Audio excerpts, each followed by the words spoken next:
I moved to Fargo a few years ago, and when I moved to town, I was looking to educate myself for the local candidates that were running for various races. And one thing that I learned in kind of going through that process myself is that the voter turnout across the state, but in Cass County, has been hovering around 20% for many of our primary elections, which is when our local leaders are elected. My colleague from the program explained how low voter turnout was locally and statewide. And while I knew it was troublesome, I didn't know quite how low it was. The thought crossed my mind of, previously there were various outlets that had done voter information guides, but some of them required a subscription or other means, and I thought it would be great to develop something that would provide voters a nonpartisan, independent look at understanding what candidates stood for and what their ideas were across various political subdivisions. That few people are making decisions that really affect the whole community, the wider region, if you think about it.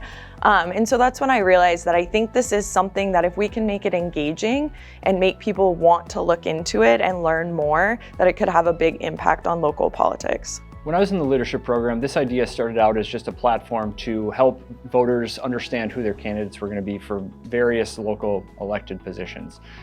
But it quickly evolved into also understanding that for many of the candidates at the local level, resources are pretty thin. They certainly don't have any campaign staff, and budgets can be tight.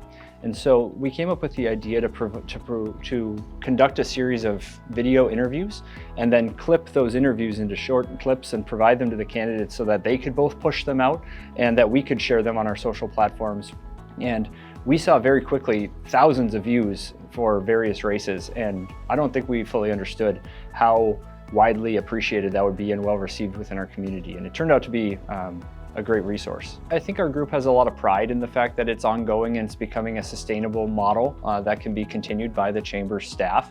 At the end of the day, it's always been about how do we have better turnout at our elections, and we're electing leaders that are more representative of what the community's desired outcome is. So just to see the Chamber latch onto that and carry it forward as part of their Center for Civic Engagement, I think is something that we're really excited about.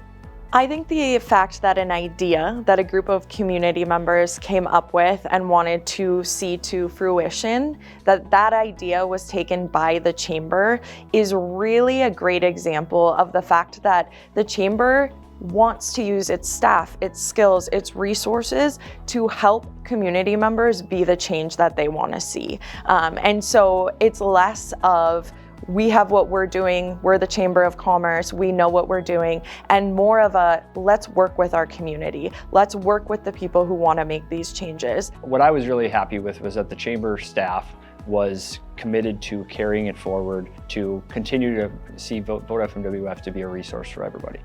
I think there's a recognition that we have a lot of great employers in this community, and every single one of the individuals in my leadership class had an employer behind them who saw the vision for what this program is and what it means for somebody to take a day out of work every month to invest in themselves. So I think it's a pat on the back to the Chamber, but also the employer's trust in the Chamber for generating and cultivating leaders in our community.